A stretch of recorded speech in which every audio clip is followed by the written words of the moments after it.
আজকের পর থেকে আমরা মুনিশ খেটে খাবো, তবু আমরা এই কাজ করব না। শালা, আমার মুখের উপরে কথা! কি ভেবেছিস তোরা তোরা বলবি আর আমি তো তোদেরকে ছেড়ে দেবো? শোন, এই কাজে ঢোকা খুব সহজ, কিন্তু বেরোনো অত সহজ না। যা এখান থেকে।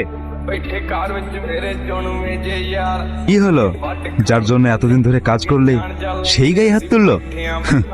ও বেঁচে থাকা অবস্থায় কখনো তোমরা এই লাইন থেকে বেরোতে পারবে না। এই লাইন থেকে বেরোতে হলে ওকে খালাস করে বেরোতে হবে। মানে? হ্যাঁ, এই নাও, রাজকে শেষ করে দাও, দিয়ে তোমরা স্বাধীনভাবে বাঁচো। কি ব্যাপার, আপনি আমাদেরকে এখানে ডাকলেন কেন? কাল একটা ডিল আছে, সেই ব্যাপারে কথা বলার জন্য ডাকা হয়েছে। আপনাকে তো আমরা আগেই বলেছি আমরা আর কাজ করব না। ধুস শালা, কানের গোড়ায় শুধু একই কথা। তাহলে তোর মনে মনে এই প্ল্যান ছিল? বিশ্বাসঘাতক।